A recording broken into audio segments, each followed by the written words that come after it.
ሰው ሲወለድ ክርስቲያን እንጂ ሙስሊም አይደለም ለሚለው ማስረጃ አምጣላላችሁኝ አህዛብ ወገኖቻችን ነው።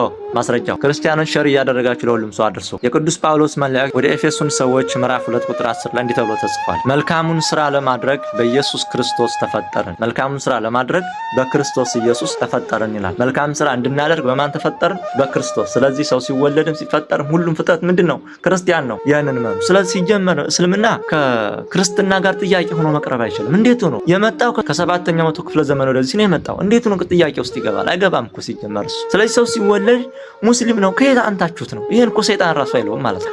እኔ ታሪኬ ልንገራችሁ። የሆነ ጊዜ ላይ አንድ ጓደኛ ሙስሊም ጓደኛ ነበር።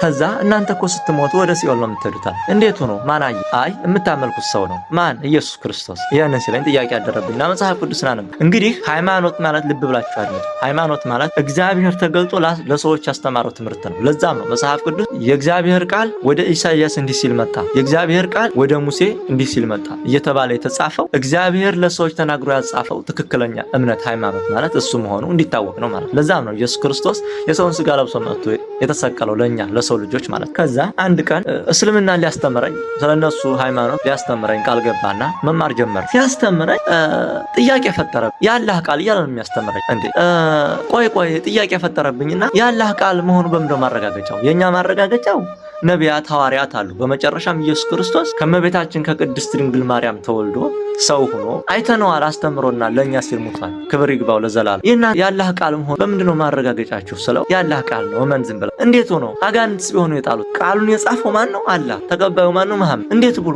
አጋንንትስ ቢሆኑ የጣሉት? ማረጋገጫው ምንድነው? የኛ መጽሐፍ ቅዱስ ነቢያት የእግዚአብሔር ቃል ወደ ነቢያት እንዲህ ሲል መጣ፣ ወደ ነብዩ ዳንኤል እንዲህ ሲል መጣ የተባለኝ ተጻፈው። ስለዚህ ማረጋገጫችን የእግዚአብሔር መንፈስ ቅዱስ ነው ያጻፈው፣ ነቢያት ናቸው የጻፈው። ቁርአንን አላህ እንደጻፈው ማረጋገጫው ምንድነው? ሰይጣንስ ቢሆን የጻፈው። ከዛ ክርክር ገጠም። የት ደወልን? አፍሪካ ቲቪ ላይ ማለት። አፍሪካ ቲቪ ላይ ስንደውል ምን ብለው እንደመለሱልን እነዛ ኡስታዝ ተብዮች ምን ብለው እንደመለሱልን ነው አለቀ። ያላህ ቃል ማረጋገጫ የለም እመን ነው ማለት። እሺ ትምህርቱ ቀጠለ። ከዛ አንድ ቀን ምን አለኝ፣ እየተማርን ከሞትክ በኋላ እንደዚህ ሆነ ከሞትክ ለአላህ ፍጹም ታማኝ ሆነ ከሞትክ በገነት እንደዚህ አይነት ሴቶች ይገጥሙሃል። እንደው ቁጥራቸውን አላቅም ወደ 70 ምናምን ናቸው።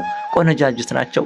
አይናቸው ነጫጭ ነው። እንደው ጡታቸው ያልወደቀ እንደው እኔማ ከአውሮፓ የመጡ ናቸው እንደው እንደዚህ ሲል ማለት ነው። ገና አይምሮ ያልከረረ ሰው ሌላ ስሜት ውስጥ ነው የሚገባው። ያንን ወሬ እንኳን የሃይማኖት ትምህርት እንዴ ነውር አይደለም እንዴ? እንደዚህ ሃይማኖት አለ፣ እንደዚህ አይነት ትምህርት አለ ሃይማኖት ተብሎ እንዴት ብሎ ነው ሰው በገነት ግብረ ስጋ ግንኙነት የሚገናኘው? ስለው አዳምና ሔዋን የተፈጠሩ በገነት አይደል? እናሳ ምድር ሙላት ተብሎ የለ አለ እና ምድር ሙላት ተባለ እንጂ ገነት ሙላት የሚላል እንዴ?